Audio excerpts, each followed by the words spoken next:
The return to Port Canaveral for SpaceX Falcon 9 booster 1086 was unlike most others. On March 5th, it returned from its fifth launch to space and back in ruins. The failed booster recovery, however, was more consequential than it even first appeared.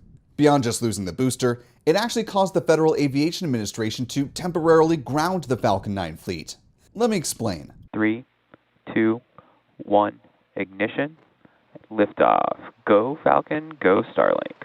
What ended up being the final launch of B-1086 started routine enough. The Falcon 9 rocket lifted off from Space Launch Complex 40 at Cape Canaveral Space Force Station at 9:24 p.m. Eastern on Sunday, March 2nd. It cruised away from Florida's Space Coast and headed southeast to begin the process of delivering the latest 21 Starlink satellites into low Earth orbit. The mission was dubbed Starlink Group 12-20. As expected, the first and second stages separated about 2.5 minutes into the flight, and B-1086 began its journey towards the drone ship, just read the instructions, which was positioned in the Atlantic Ocean about 250 nautical miles off the coast of Florida. Stage 1 entry burn startup. About 6 minutes into the flight, B-1086 performed a roughly 26-second entry burn. It used 3 out of its 9 Merlin engines to help slow the vehicle down. And just before 8 minutes into the flight, Stage 1 landing leg deploy. the center Merlin engine came back to life once more for the landing burn. But it was sometime after this moment of touchdown that something went wrong. Stage 1 landing confirmed. SpaceX confirmed following the mission that a fire broke out in the aft end of the rocket. The remnants that returned to Port Canaveral on March 5th help illustrate the rest of the story.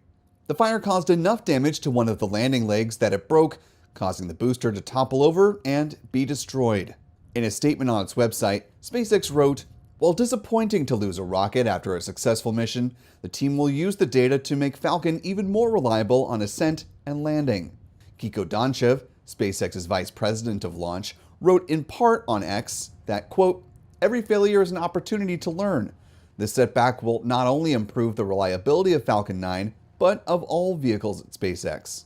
What SpaceX didn't state at the time, though, was that the failed recovery of B-1086 resulted in the Falcon 9 fleet being temporarily grounded.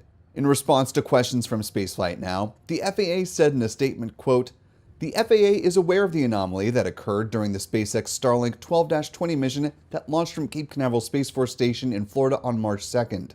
The event involved the loss of the Falcon 9 first stage booster following a successful drone ship landing at sea. The FAA determined that the event happened during licensed activities and declared it a mishap. SpaceX is required to perform a mishap investigation and submit the final report to the FAA.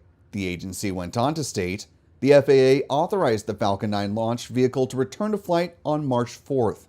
The FAA also said that the March 4th authorization was in fact a return to flight determination. This is now the 4th time the Falcon fleet has been grounded in less than a year.